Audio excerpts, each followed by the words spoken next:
When I first came to Kentucky, I was in bad shape.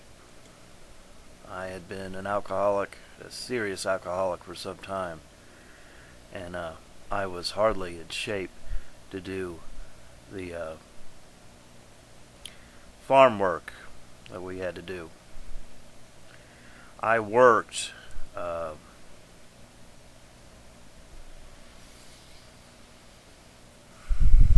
first of all on the farm there. They had grown tobacco up there and it didn't do too well. But I convinced Richard to have us start a garden, and we had 3 gardens, totaling maybe about 2 acres worth of land.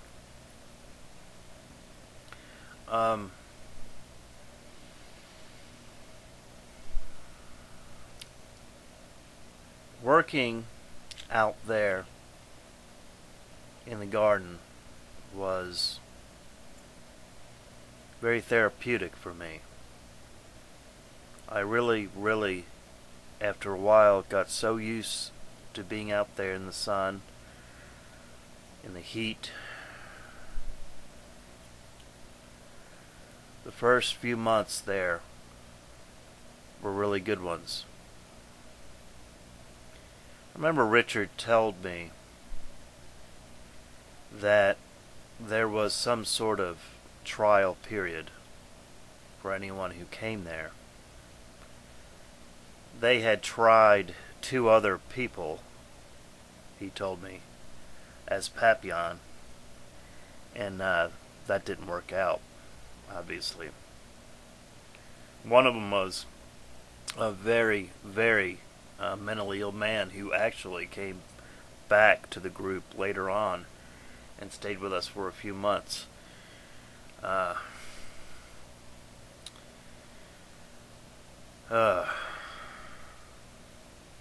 Anyway, he told me there was a trial period of 90 days for anyone who was in the group.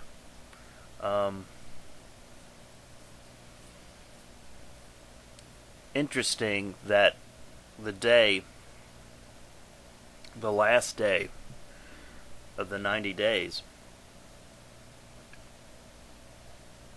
happened to fall on a Sabbath. And I was in my trailer, and all of a sudden I had flies start flying in there. I had inside that trailer that morning probably about 300 flies. I mean, they just came out of nowhere. The bizarre things I've seen. The bizarre things I've seen. I really like to do more of this video-wise. This one, I'll try audio. Just the audio. There's some things I really want to be able to express. Just a lot is lost when you're not able to see facial expressions. So I'm going to try to do a video tomorrow that covers a particular incident that happened up there. It was not unusual, really, for you to see and hear things that were of a spiritual nature. I argue with atheists all the time now. They keep asking for proof. Well, you have to be willing to put yourself out there first before you get any proof as to whether the spirit exists. The spirit does exist. I know.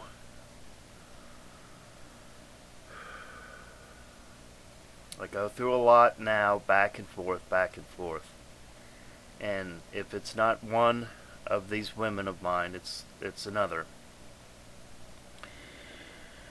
Here I am digressing again. If it's not one, it's another. I tell you what. I tell you what.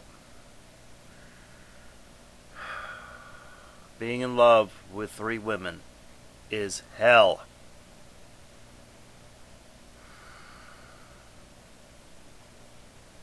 One of them has power over the sky. Enough to try to kill me with 2 lightning bolts. One of them has power over time. Yep. I went to bed. I was going to do something very important this day. I went to bed on 12/12/12, December 12th, 2012. I went to bed at 3:30 in the morning or so. That morning, the 12th. And I woke up about 8:30. On the 13th, one of these women of mine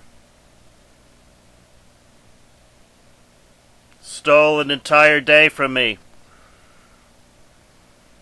Oh, yeah. I know. An entire day. Can't be messing around like that. I see my women's powers, and they use it against me. Stop using it against me. Damn. Those powers aren't supposed to be used against me. 3 of them. I am a conduit for their powers. Now. Now,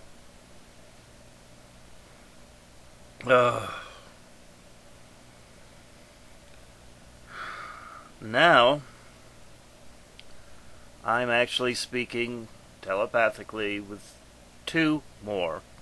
Well, one of them's not a woman. One of them's a demon. Oh, dear God. I tell you what. My life is a constant stress.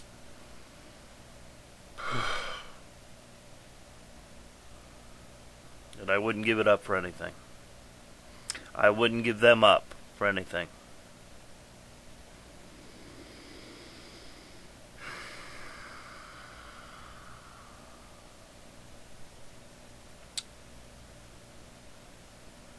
Back to Kentucky.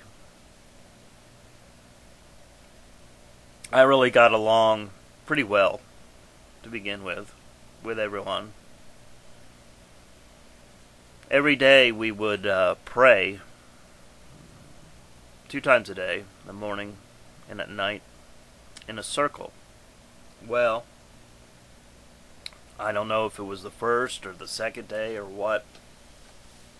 Richard had me move to be standing right next to him in the circle, which I guess was, a very significant thing. Richard thought a lot more of himself than what he really was.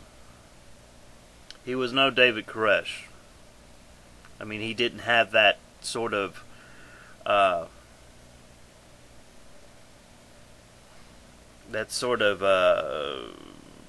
speaking ability, charisma.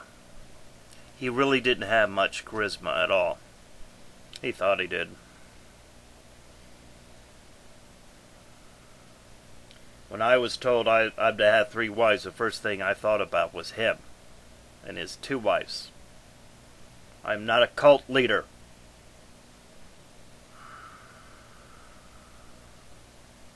Sophia's will be done, one way or another. She already knows, just as I do, who these 3 women are. One was particularly set apart for me. Someone that I had known years ago. So one of them I have actually had physical contact with. That's the one I already discussed in another video. One of them, I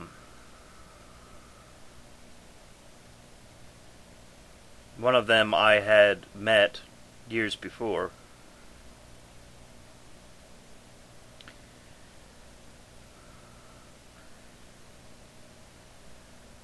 I've known since I was 11 years old who I am and what my purpose here is. It took me going back through Buddhism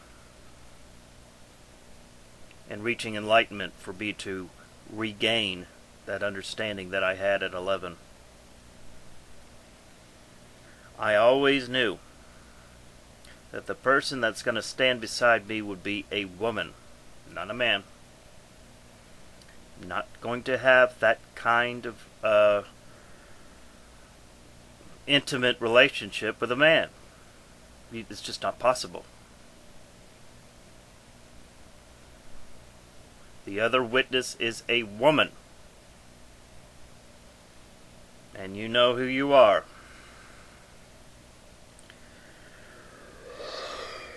Excuse me.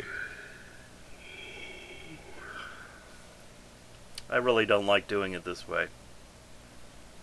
I don't think I'm going to do this way again. Even if I don't have any batteries, I just won't be doing them at all, rather than do it like this. But at least you get to see some pictures of the hill. First picture is of me, believe it or not. I lost a lot of weight. Too much weight. That's what happens when you're starving. First 3 months I was there, we had fried squash every single night. Every single night, except for maybe 3. In 3 months, for dinner, I had fried crook neck squash, fried zucchini squash. Every single day.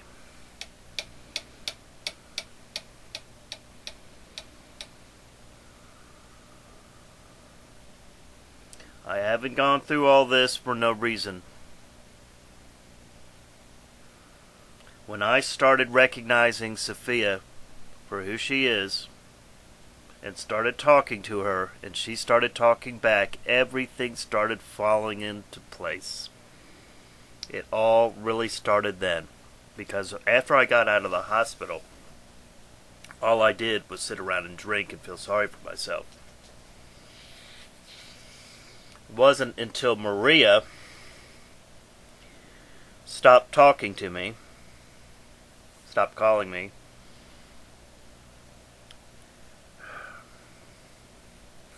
that I was able to get myself back straightened up, and I'm doing it again. I'm doing it again. I have to. I have to go back to my Zen roots in order for things to start happening.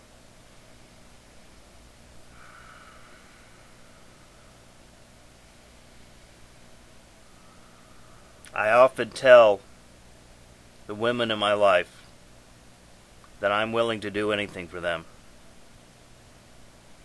And you're going to see. You're going to see. I'm willing to quit. Quit the alcohol. Quit the cigarettes. Live my life in the comfort and peace that I had once, years ago, right before I became enlightened again. And my whole world was turned upside down. The next video, I'm going to be talking about the odd occurrences in Kentucky. This one seemed to be more about my present life than my past.